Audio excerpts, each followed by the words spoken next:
Hello friends, हरे कृष्णा। आज हम लोग SMI 475 एंड 490 का विषय में हम लोग चर्चा करेंगे। स्टेप बाय स्टेप हम लोग इसके बारे में जानेंगे।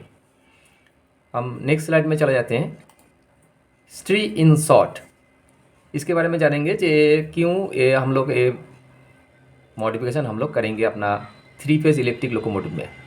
हम लोग का आप लोग देखे होंगे, हम लोग का 3 फेज़ लोकोमोटिव में कुछ फॉल्ट आते हैं जो टेंजेंट फॉल्ट है, प्योरली टेम्पोरली वो 3 फेज़ लोको में आता है। ये फॉल्ट को हम लोग कुछ करेक्ट भी कर सकते हैं थ्रू BL की, जैसे कि हम लोग स्विचिंग ऑफ करके कंट्रोल इलेक्ट्रॉनिक्स का D ऑफ C ऑफ करके।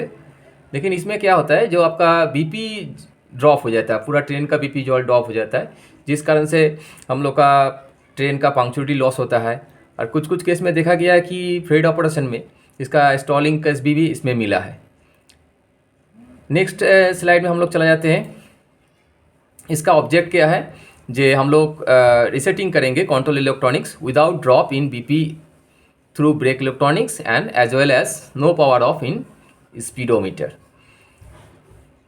नेक्स्ट स्लाइड में हम लोग चला जाते हैं। क्या इसमें मॉडिफाइड स्कीम में क्या दिया टेक्निकल डिटेल्स में।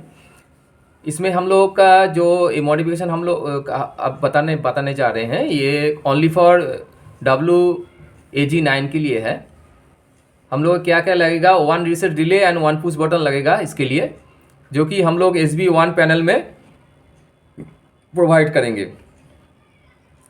SB1 में पुश बटन हम लोग SB1 पैनल में ठीक कॉन्फ़िगरेशन लैम्प जो 161 का राइट साइड में बैठाएंगे। एंड जो हम लोग का रीसेट डिले होगा वो रीसेट डिले हम लोग हेडलाइट कॉन्टैक्टर जो कि आपका 338/1 का बगल में हम लोग इसको राइट साइड में इसको बैठाएंगे।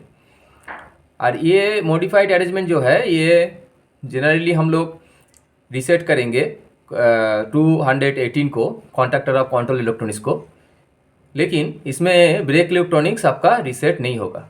इस कारण से क्या होगा ना, जो आपका BP आपका एग्जॉस्ट नहीं होगा, ये रिमेन स्टेबल रहेगा। और इस मॉडिफिकेशन को करने के लिए हम लोग को जो चीज़ को अंडर कंडीशन में रखना है, जैसे कि आप लोग को VCB शुड भी ओपन होना है, पेंटोग्राफ शुड भी लोअर एंड BL की शुड भी ड्राइविंग मोड। हम लोग नेक्स्ट स्लाइड में चले जाते हैं।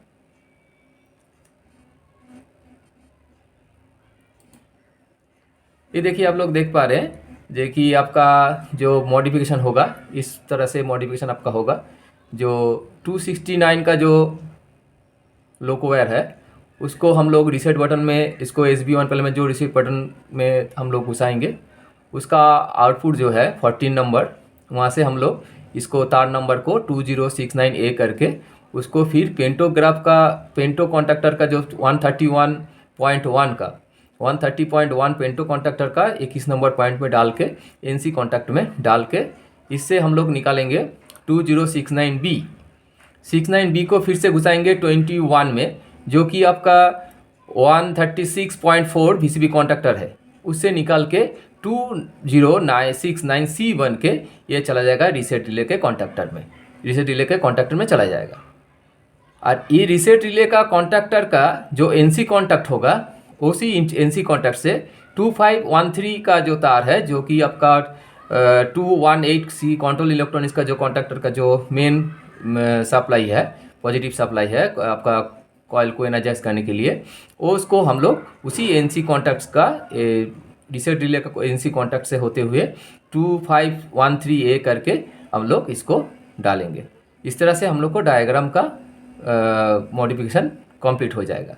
इसके बाद और इजी करने के लिए हम लोग नेक्स्ट स्लाइड में देखते हैं जो VCU रीसेट कैसे होगा, इसका केबल इंडेक्स भी बना दिए हैं। हम लोग को जो 2069 का जो केबल है वो हम लोग यहाँ से पीछे का वागो से SB1 का वागो से हम लोग उठाएंगे। उठाने के बाद रीसेट स्विच में देंगे, फिर रीसेट स्विच से निकलेगा।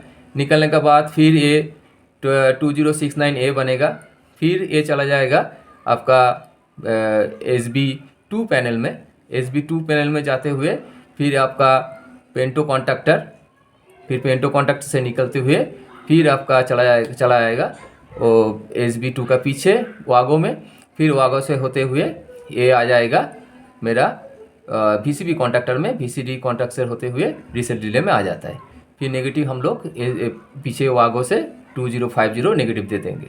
और ये वाला 2513 का जो बोले हैं वो आपका रीसेट रिले में जाएगा, उसका NC कॉन्टैक्ट में जाएगा। और उसके लिए 2 पॉइंट हमको वागो में, एक पॉइंट को हमको आइसोलेट करके उसको इसमें 2513 को लगा देना है।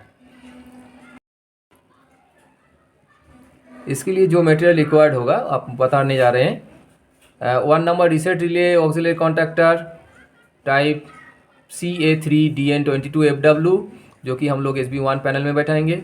और एक पुश बटन रहेगा, C रीसेट नेमिंग करके पुश बटन रहेगा, जो कि हम लोग SB1 पैनल में हम लोग बैठाएंगे। आशा करता हूँ कि आपका ये वाला पूरा मॉडिफिकेशन आपको समझ में आया। Thank you again.